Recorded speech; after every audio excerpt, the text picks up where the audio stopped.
Now, we begin. And indeed, once again, greetings unto you, beloved and holy friends. As always, I come forth to abide with you as merely your brother and your friend. Remember always that a brother or a sister is not someone who is above you, but who is your equal. Remember always that a friend is one who has chosen deliberately to see in you the perfection of Christ and all greatness that can be birthed through you until you are willing to see yourself in such a light. And then that friend joins with you in holy relationship to create, to play, to extend the truth of reality. For you were born and created to create and not to make. What then is the difference between making and creating? Making requires the special efforts of the egoic mind. Making involves planning what one wants based on what one already knows, and then setting about to find the way to bring it into being according to one's own ideas. Making always has an element of fear, since the ego itself is the fundamental contraction of fear. Creating, in the way that I'm using these terms, is quite different. When I say that you were born to create, you were created to create, I mean that being made in the Creator's image, your only function is to serve as a conduit through which the unfathomable mystery and beauty of love can be expressed in ways that can be seen in this world. An artist can do that with a brush, a singer with a song, a writer with a word, a friend with a smile, a gardener with a garden. You are in the act of extending creation whenever you surrender your own ideas of what a thing is or is for, and choose only to do what you do in order to enjoy the presence of love and the offering of that love to whomever or whatever will receive it. Creation, then, is the process in which the Creator extends herself, himself, from the world of the formless into the world of form. When you choose to invite friends to dinner and have no ulterior agenda except to be with them and to create a good salad and some soup for them just because you love them, because you're in a joyful state of being, you are extending the presence and reality of God. Surely this is much different than what your politicians do when they invite friends for dinner. Therefore, indeed, beloved friends, they are involved in making, while your dinner is the flow of creation. In the flow of creation, the form itself is always recognized to be secondary. It is a mere instrumentation for the content. In making, the form becomes very important. And why? Because in making, the egoic mind already believes it knows what things are and what they are for, since all things are for the ego's safety and continuance, and therefore the form of how things are done becomes very important. For form is image and not content. In creation, the form is as you most desire it to be because it gives you joy, not because you believe it will coerce someone else into voting for your party. Imagine then if those of your actors and actresses were more interested in wearing clothing for their great Oscar nominations that brought them joy as opposed to seeing how good they could look. What will be acceptable, what will be breathtaking, what will grab the attention of others. Rest assured, many of them would show up in their pajamas. The difference between making and creating is the difference between illusion and reality. Reality is the love which is God. It is the Creator's will to extend love. You were created out of the will of the Creator, and therefore your will to express love is the will of God. They are one and the same. The egoic mind, around the subject of love, since we're on it, is interested in making love. It has very set ideas of what love should look like, what form it should take, how other beings ought to respond, what actions are okay and what aren't okay. But in creation, love merely extends itself with innocence. When your will is one with your Creator, you are not in the least bit interested in making love. You are only interested in celebrating the reality that you are already in love and you are already as the expression of love. You are innocent, you are perfect just as you are. The form of that expression becomes quite secondary, since it is merely a temporary instrumentation for the fulfillment of the heart's desire to celebrate the reality of being in love. Let me then ask you this question. In your own life, do you exert energy in trying to make love happen, or do you celebrate that you are already in the presence of love? For in the former, you must coerce other beings to join your making and then try to persuade them of how they ought to be behaving, performing, accepting, receiving, so that you feel you've succeeded in manifesting what you've already determined in the mind. Making love requires others. Creating love, that is, extending love, requires nothing but your will, your willingness.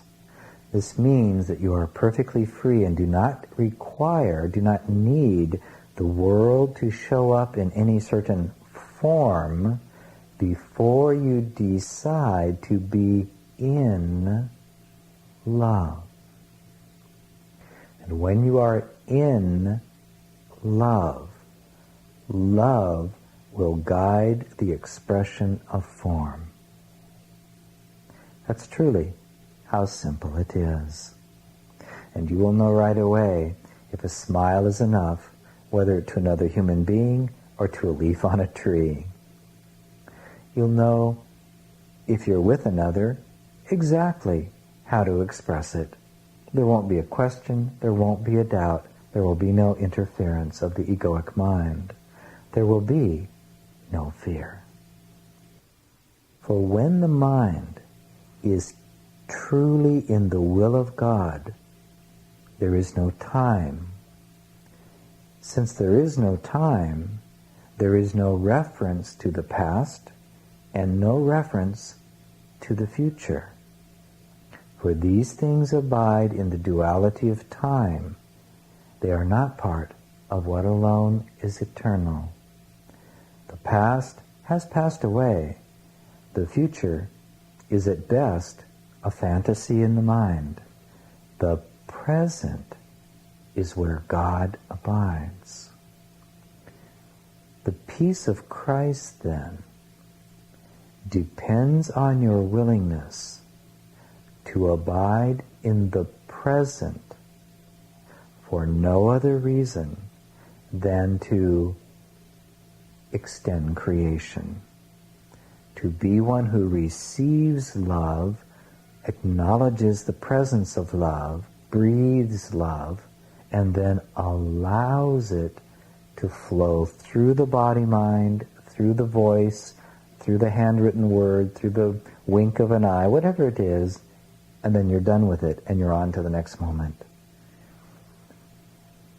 The peace of Christ comes only to that mind that withdraws valuation from the past and the future and surrenders into the present.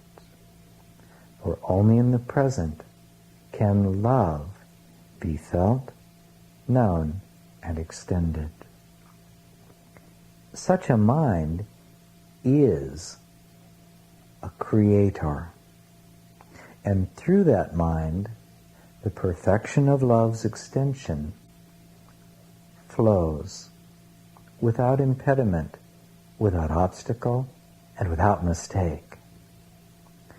The mind, then, that is free from the egoic need to make, to control, to shape. The mind that is free from identification with the past and anxiety over the future abides in the perfectly eternal now. For no other reason than to receive the awareness that it abides in love's perfect presence, and then allows that mysterious reality through that mind, right where it is, as it is. It doesn't need to make a show. This isn't about having a prescribed set of activities to do. You are merely present in the moment, and love lives you. Holy relationship, then, is where any two beings choose to come together and simply, each of them individually, choose to be in the presence of love. And then whatever happens, happens. Perhaps one will sit in a chair and read a book while another one watches a movie. Perhaps they will come together and create a beautiful dinner. It really becomes quite irrelevant, because they will be moved by the mysterious energy of love itself, which is the will of God creating experience through His creations. And when that moment is gone, it's gone. And the mind of each of them simply finds itself in a new present moment.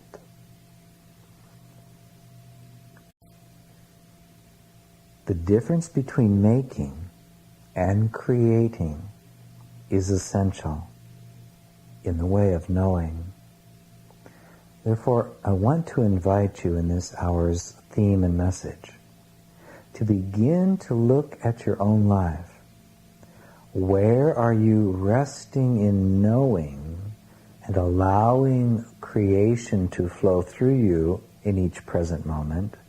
And where does your mind become absorbed in what you think you must make occur? Come to discern the difference between the two and notice the quality of feeling that is within you when you are in each of those states. If you are diligent, you will come to see that whenever you are in the mode of making love, making life conform to what you think it ought to be, you are in suffering. When you are creating, you are enjoying the miracle of creation itself, for you are in a very unique position. You both are that one through whom creation flows, and you are also the witness of, or the observer of, the act of creation, flowing from the mind and heart of that creative center I have called Abba, who is but love. Celebrate them and embrace the uniqueness of yourself as the Son of God. You are one who gets to experience love, create love, and also observe and witness the flow of love. And if you do not understand that that is miraculous, then spend as much time as you need to alone, without moving a muscle, until you get it. For that is the truth of your reality. It is timeless and eternal, and far transcends the boundaries of the physical body and the boundaries of your ideas about your physical self, your personality, your personal history, your children, your mates, your bank accounts. It far transcends everything that is temporarily arising in the field of form. As the Holy Son of God, as that created spirit birthed to create, your ability to be aware of the flow of love is unborn and undying. You will never lose it. As the Holy Son of God, the power of your ability, the power of your beingness to allow love to flow through you is unlimited forever, and it will never be taken away. As the Holy Son of God, your capacity to enjoy the very act of being the one through whom love is extended is without equal in all of creation, and it too is never taken from you. Those three aspects are really one thing, and they are the truth of who you are. And any time your mind has fallen under the power of the egoic mind, which is just to choose wrongly and insanely for a moment, the reality of your being never goes away, is never changed or altered in any way. All that has occurred is that you have used time to lose awareness of the truth. And in the next moment, you are free to choose again. The healed mind is one which accepts its true knowingness. I and my Father are one. Only love is real. I cannot possibly be a victim of what I see, since what I see is what I choose to see. And if I choose to see with the eyes of love, all I see is perfect innocence and the will of my Father clearly at work. The healed mind is simply one that rests in that simple reality. It has merely trained itself to always choose for the voice for love. That's all. It doesn't matter what arises and passes away. The healed mind is not a mind that can make whatever it wants to happen, happen. That is the egoic attempt to become absolutely powerful. The meek of heart, the pure of heart, are those who realize that making is the illusion. Being is the reality.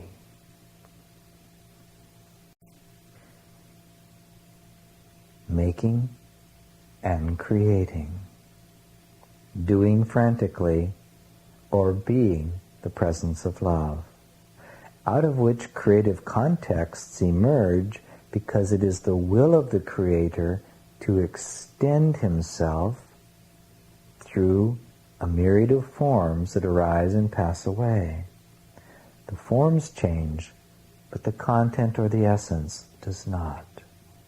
And the awakened mind is awakened to the ever-present flow of content pervading all form at all time. This is why for the awakened mind, loss is not possible and death is seen as unreal. For death can pertain only to the form. Forms begin in time and end in time, such as a body. That is a form you're very clearly aware of. Ideas have a beginning and an end. Love is the only thing that knows neither beginning nor end, being the fundamental energy of God itself. The healed mind does not plan. What does that mean? It doesn't mean that it doesn't structure a day, that is, make decisions whether it's going to make this phone call now and that one later, but it does not plan what the day shall be for. It merely surrenders into love and allows love to birth the day. Do you see the difference? The egoic mind arises in the morning already believing it knows what this one day is for, and this day can have no purpose but the sustaining of the authority of the ego and trying again to make the world conform to what the egoic mind believes must be so. The awakened mind knows that this day has no purpose save that which the Creator would give to it, through the mind, through the self. And so it seeks first the kingdom, and then all things are added unto it. The day flows out of its surrender to love.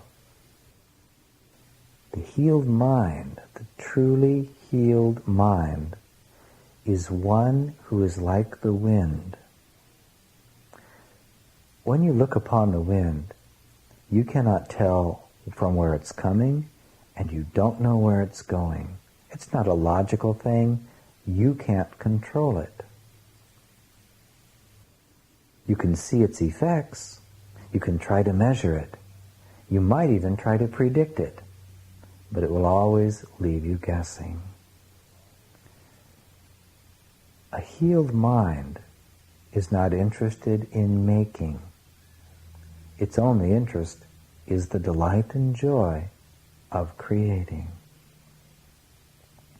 It merely shows up where it is asked to be.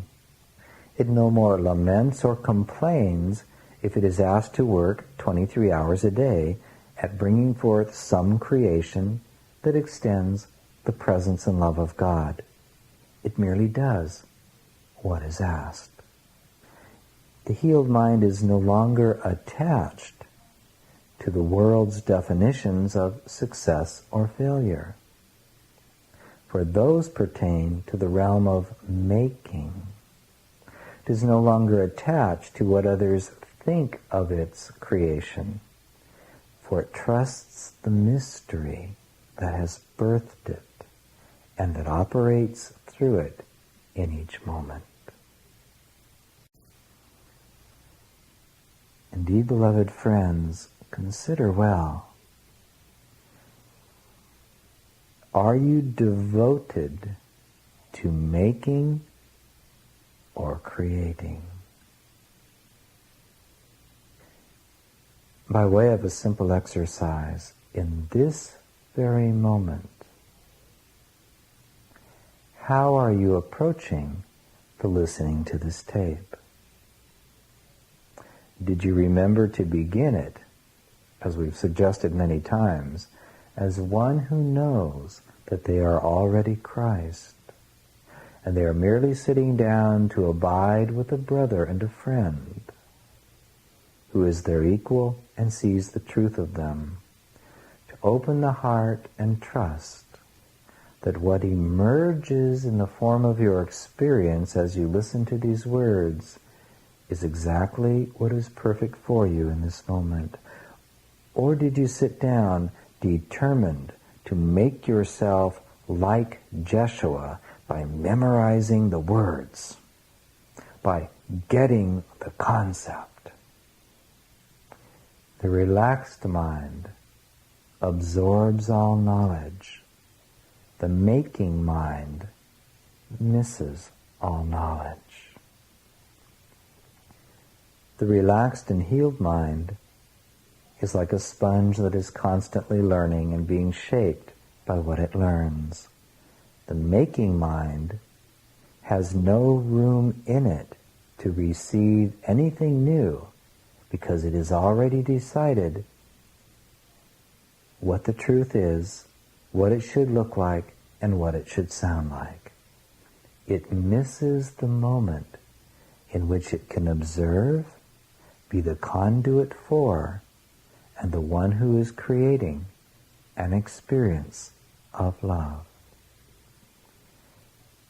In this moment, then, you are quite free to truly open the heart and relax the mind and to realize you are present with a brother, and together you are in the field of love. And all that arises in mystery and returns to its source. If you can enter into such a field of mind in this very moment, you are free.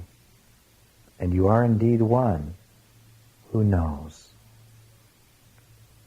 If you can join with me in such a mind in this very moment, then you can prove to yourself how infinitely powerful you are. And what you've applied to this moment can be applied to all moments. Likewise, if your mind is currently insisting that you cannot be that one in this moment, you're doing the very same thing. You're using the infinite power of the mind to choose to remain a maker, and therefore to reside in suffering. Either way, you remain quite right. Either way, you are expressing your infinite and perfect freedom to create or to make, to be in love or to be in fear, to abide in peace or to abide in anxiety.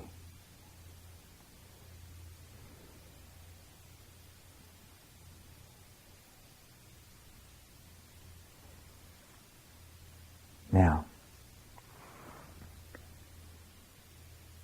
ask within yourself, would I choose to experience what is unending, myself, as a creator or a maker.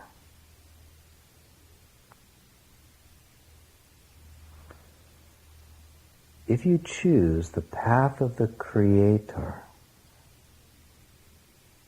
then the first thing you need to do is to remember that creating is not the same as making. Creating involves seeking first the kingdom of heaven. Now, what does that mean? Well, it means that you have to sell all that you own, get a backpack, buy a ticket to Kathmandu, and spend 17 years hiking through the Himalayan mountains until you find just the right cave, and then another 17 years of astute meditation and prayer before you begin to get your first glimpse of God. That is what seeking the kingdom involves. Or you can simply turn the mind to the peace of God right where you are and accept it. And in that very moment, you will have gained what all of the yogis in their caves have ever gained, what all of the Buddhas and Christs have achieved in their austerities. The kingdom is but a choice away. I choose now for the perfect peace of God. And just like that, you've achieved all that needs to be achieved, if you receive it. To create means that you are committed to seeking first the kingdom of heaven, and then allowing yourself to celebrate that regardless of what your physical eyes show you, regardless of how the brain mind is interpreting or creating perception of what the physical eyes reveal to it, regardless of all of that, you are free. For whatever is arising is perfectly harmless. Forms come and go. Love remains. And where else can you possibly find freedom except as one who is merely abiding as the decision for love?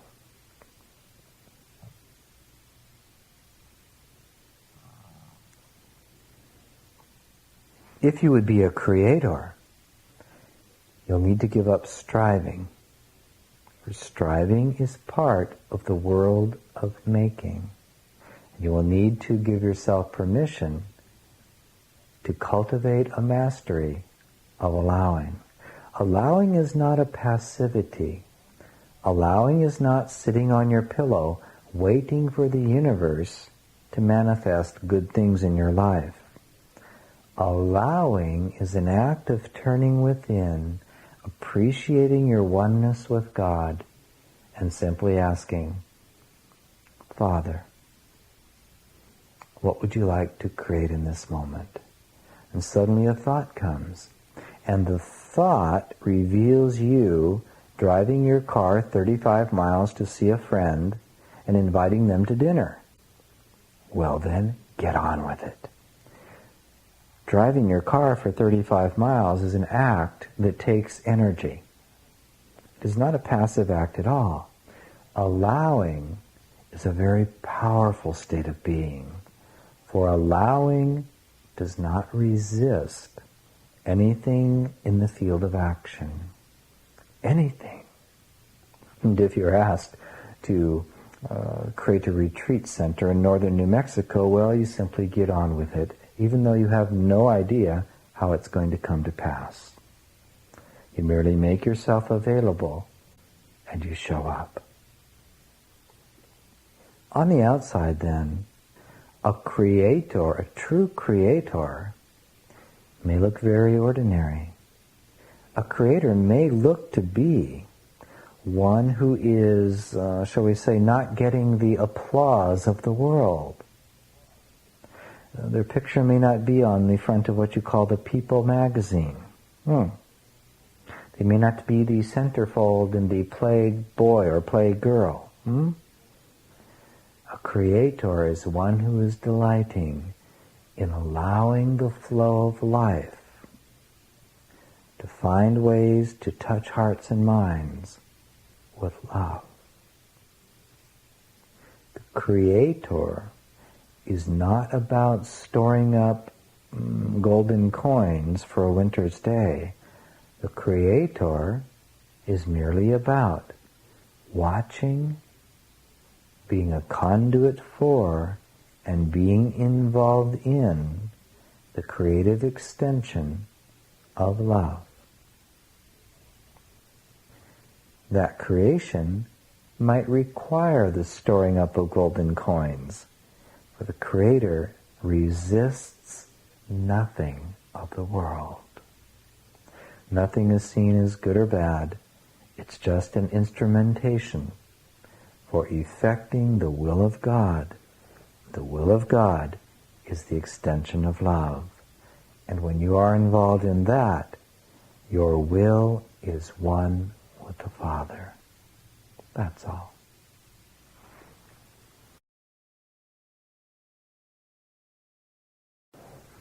The difference between making and creating is essential in the way of knowing. It would behoove you then to spend some time over the next month or so in merely abiding in the innocence of observing your life and beginning to notice when your energy gets caught up with making instead of creating. Where have you perhaps given your life over to making, wishing you could create? Begin to observe the moments in your day when you can choose to create. And remembering that to choose to create means I give this moment over for the will of my Father. I wonder how I could simply surrender into being the presence of one who has accepted the kingdom for him or herself, and then I'll see where it carries me in the next second. So that you begin to see that regardless of what is arising in the conditions around you, or what other minds are doing in this world, I've said that this world is a big clash of dreams, and the vast majority of minds are still far more committed to illusion than reality. To come to see that the world has no effect on you. There are just events arising and passing away. And in any context, your mind remains free to give up making for creating. And then surrendering that moment to the will of God. Accepting the atonement for yourself is another way of saying accepting love's presence. Breathing it in, celebrating it. Yes, this is all that's really real anyway. I wonder what would want to be created in this moment. And then observing the delightful expression of that will in that moment. That's all. When I said the meek shall inherit the earth, it means that eventually there will be established as the pervasive quality of human consciousness just this state of being. The world will be populated by creators who arise in the morning going, the day really belongs to the Creator. I'm just created to extend the Creator's will. Father, what would be a groovy way to hang out this day? Some of those minds might hear, just hang out in the forest and listen to the birds. And so those beings will give their day to delighting as deeply as possible in the experience of the singing of the birds. Others will hear a different message, and they will set about and do whatever they're asked. Why? Because the mind of the Creator is no longer in resistance. Sanity has been reestablished, and there's nothing to fret about. The mind involved in making listens for the impulse of God and then has a million reasons why that cannot be. And those reasons are always linked to learning that has occurred in the past or anxiety about an imagined future. In other words, the mind of a maker is never present. It is caught up in the illusion of duality, not the reality of perfect oneness.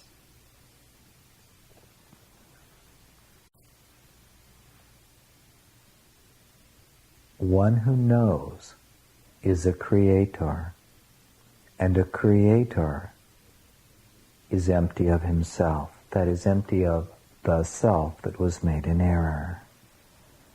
The knower of reality is the presence of love, the spaciousness through which the Creator extends its perfect will. It has no attachment and no illusions. It is not run by what other people think of it. It is not run by what it has accomplished in the past or what it perceives it must have in the future. The mind of one who knows and rests in true creativity is merely present, witnessing the extraordinary, mysterious ways of love.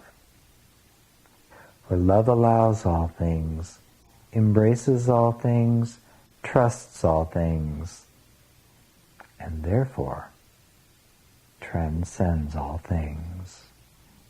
And perfect peace can only exist where the mind has transcended all conflicted states of duality. Transcendence is not denial. It can come only through embracing, through allowing, through being present.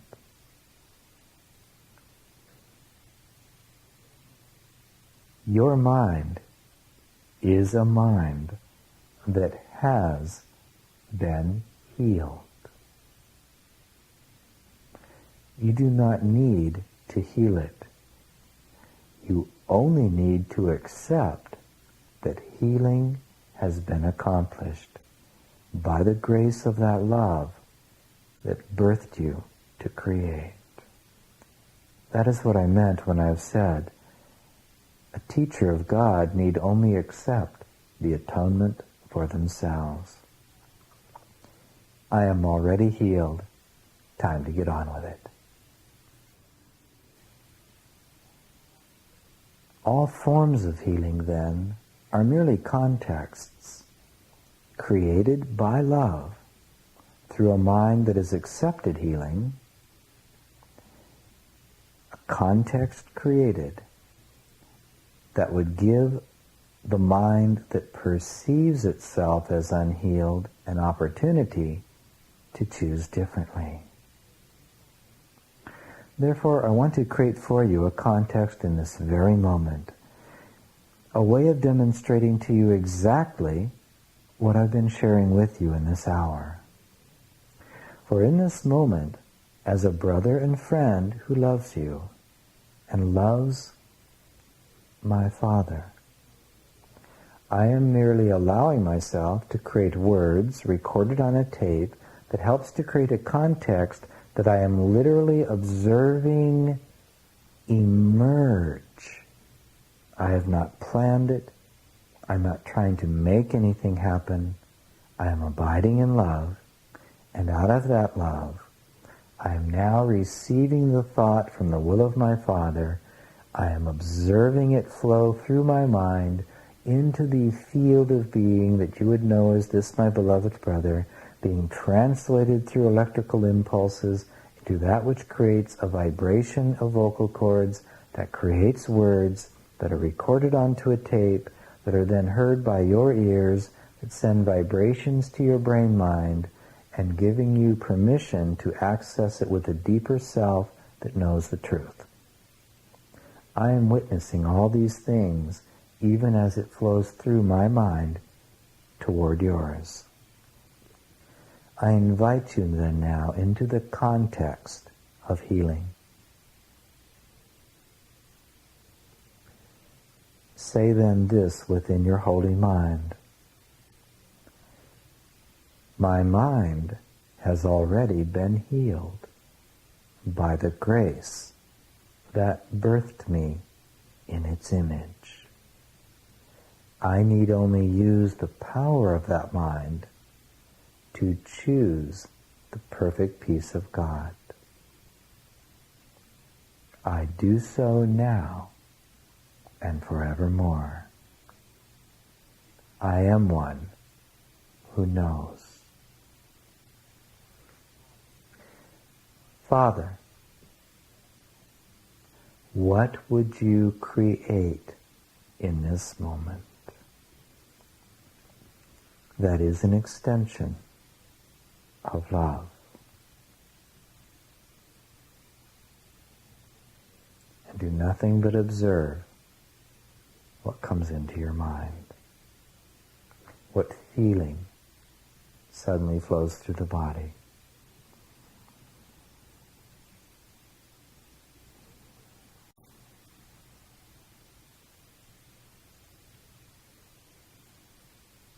There. Short exercise, a context to demonstrate how it all works. No magic, no pilgrimages, no special pills, no special diet, no special love affairs, nothing special at all. Simply the presence of mind. Rest assured in that moment, if you were truly joining with it, you had no thought whatsoever that you are a separate ego who does not know God. You were that mind enjoined in the creative process itself. You were in your right-mindedness. In that moment, you are the knower. And as a knower, you are free to have as many moments of that knowing as you want to experience.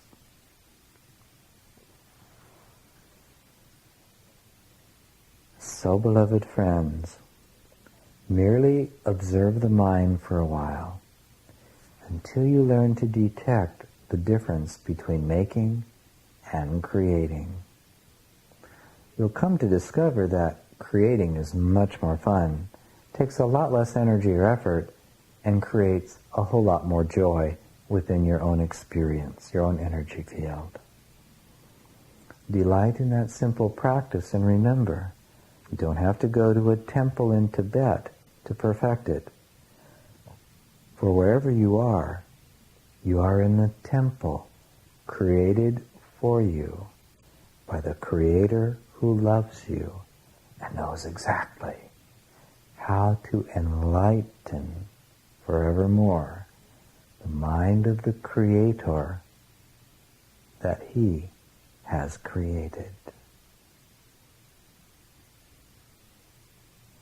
Enjoy creating.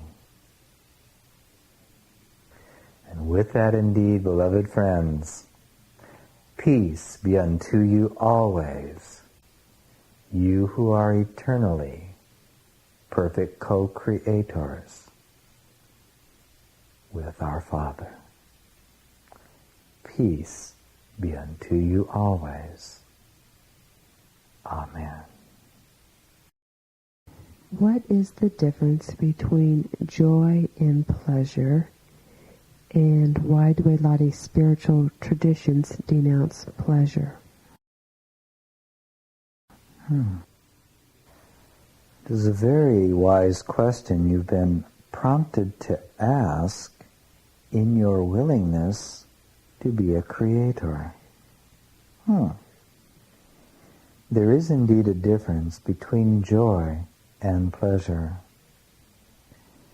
In your human realm, in the realm of the body-mind, joy and pleasure are often deeply confused.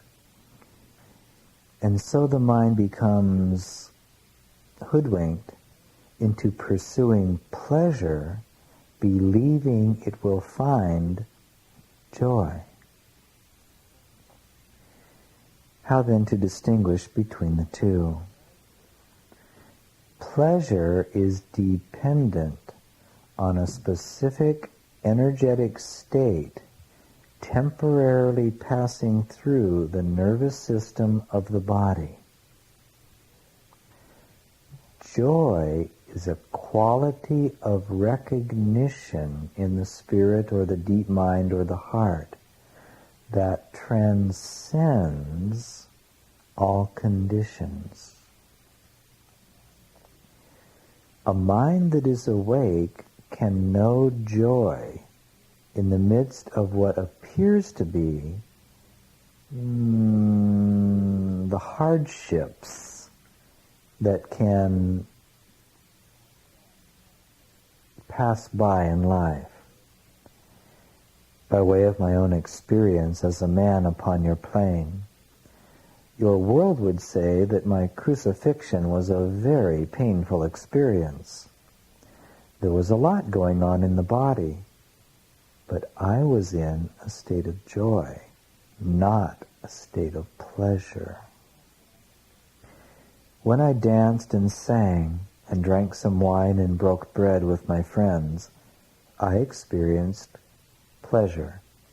That is, the food substances, the vibrations of the music created a temporary pattern of energy in the nervous system that elicited certain reactions within the brain, mind, and the body itself.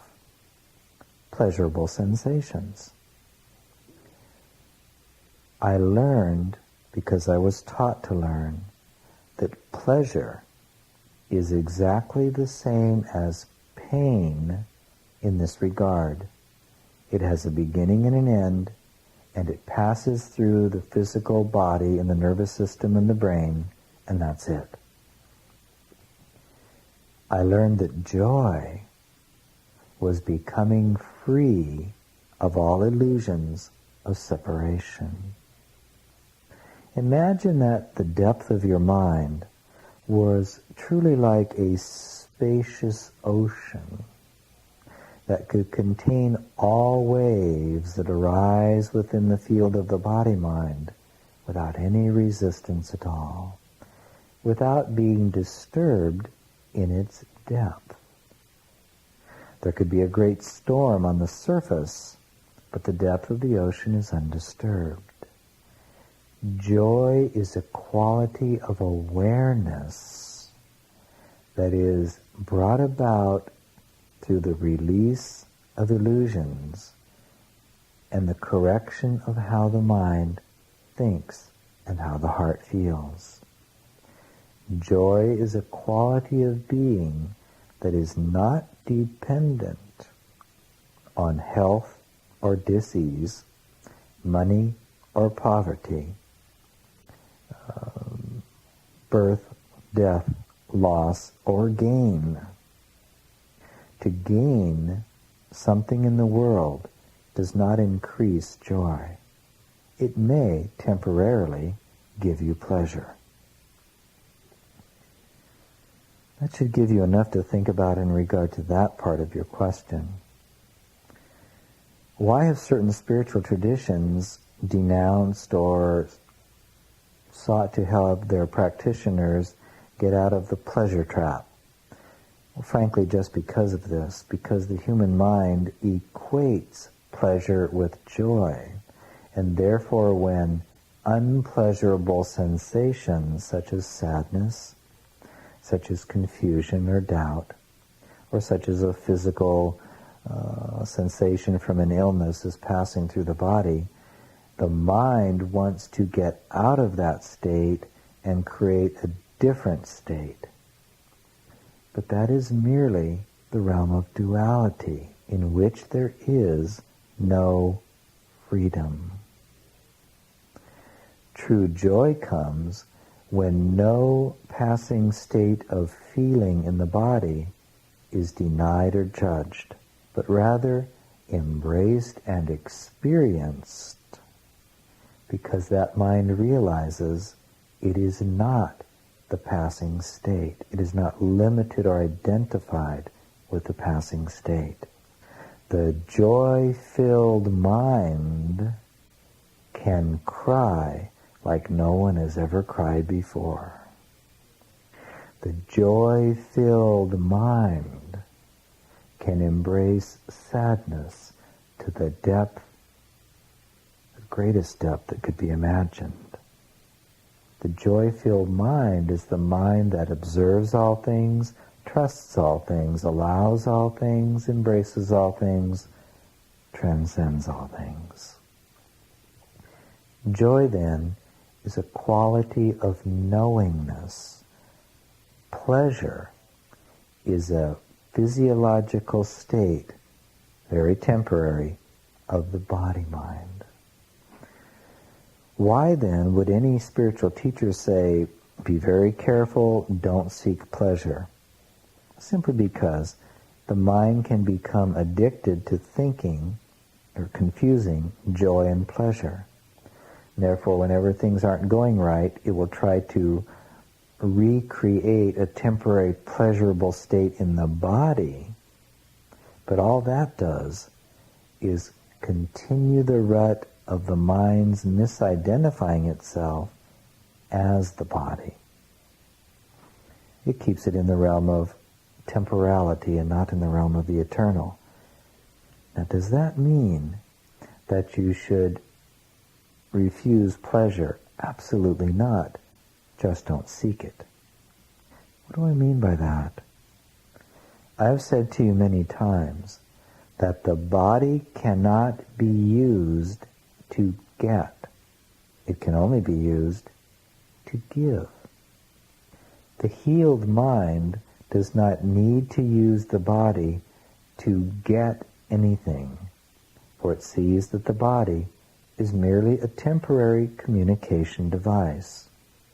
It receives communications from other forms of life, other beings, rocks, trees, and human beings, and the wind and the waves and the stars, and it communicates itself, it communicates mind through the body.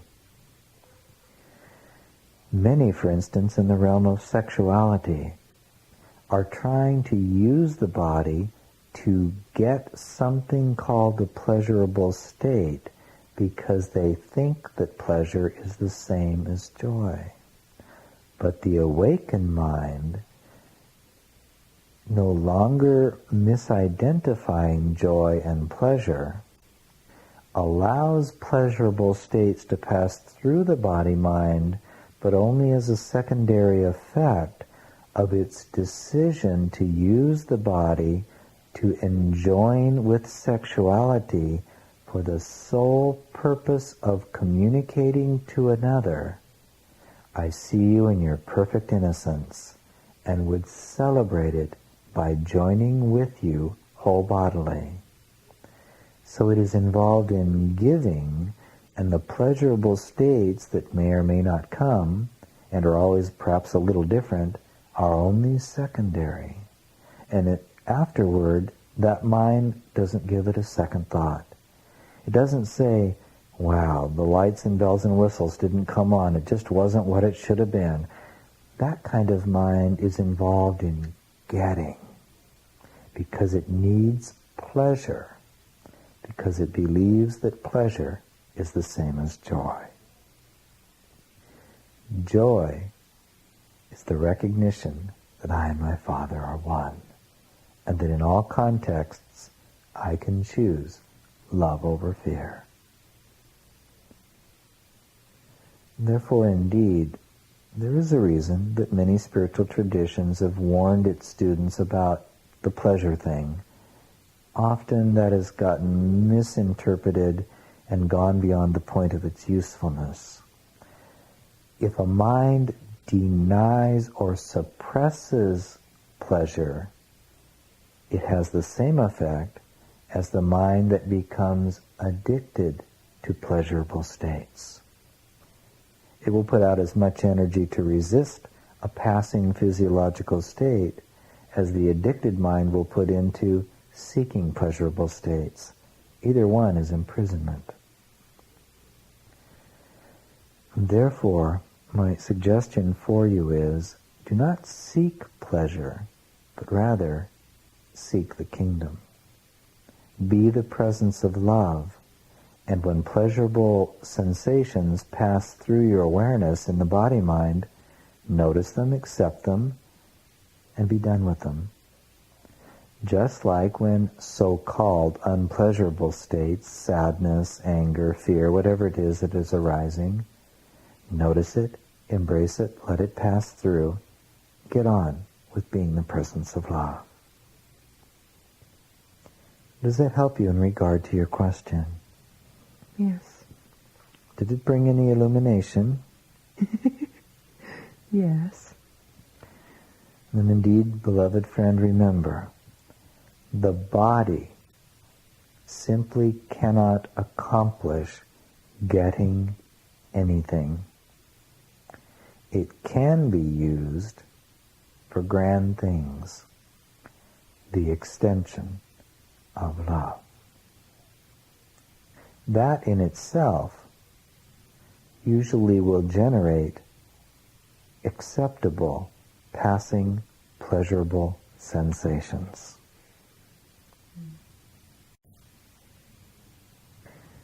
Do you have anything else then? The Shanti Cristo board had a phone conference today, and I asked if anybody had any questions for this tape, and they suggest that we just asked you if you could speak to us, the board and the members as well, about the direction we're going and anything that you would care to address about the frequency of Shanti Cristo and what we can do to keep our frequencies in alignment with the vision. First, the frequency of Shanti Cristo is unchanged, unchanging, and unchangeable forever. Simply because it is the peace of Christ. But remember that peace is not a passive state at all. Rather, it is the foundation, the very empowering foundation from which one accepts the pebble in the pond of the will of God and knows that it is unlimited forever, with all power necessary to do whatever is asked. Such a mind is very powerful. Such a mind might be extremely active in the world. Such a mind remains at peace. What can you do then for the vibration of Shanti Cristo? Absolutely nothing. What you can do for yourself is want more of it. In that way is the vibration or frequency of Shanti Cristo extended into the world. I once said that love merely attracts the seeker of reality to itself.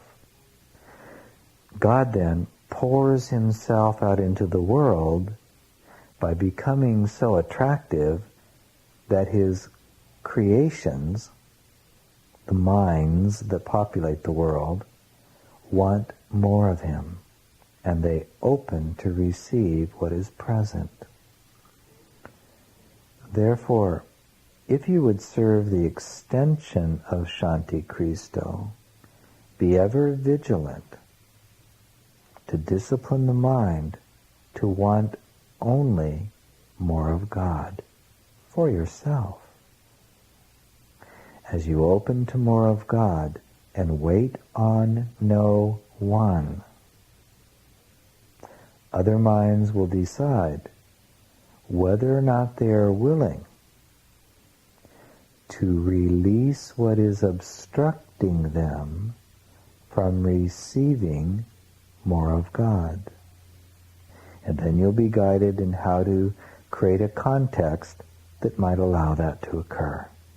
Not that the context causes it, it merely gives the other mind permission to do so.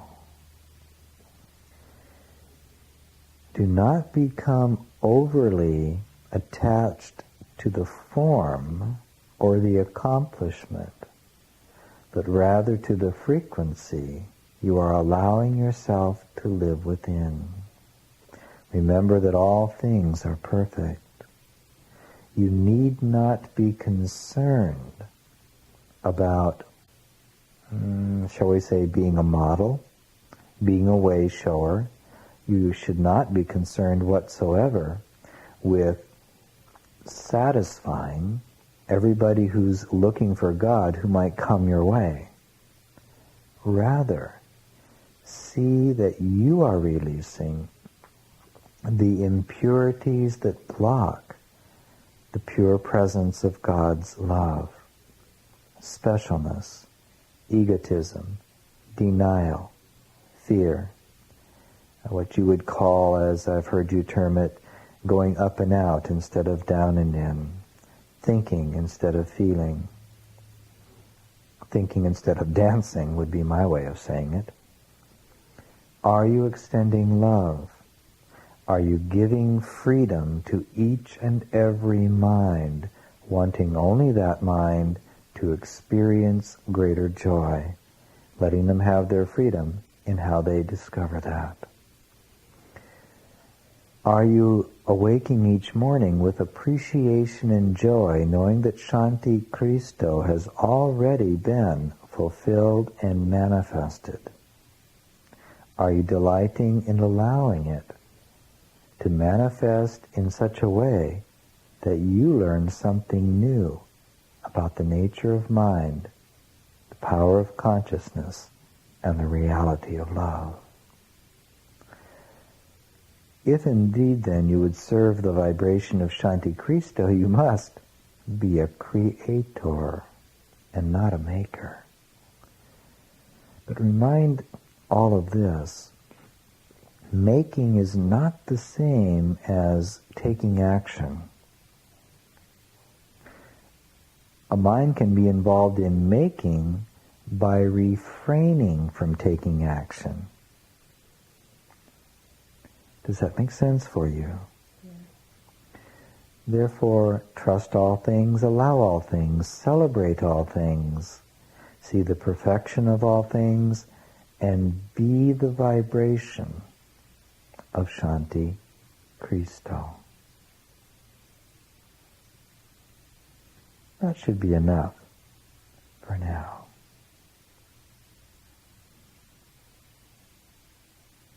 Do you have anything else?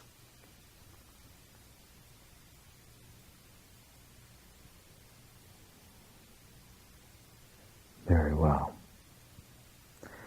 Therefore, we'll bring this question and answer session to an end.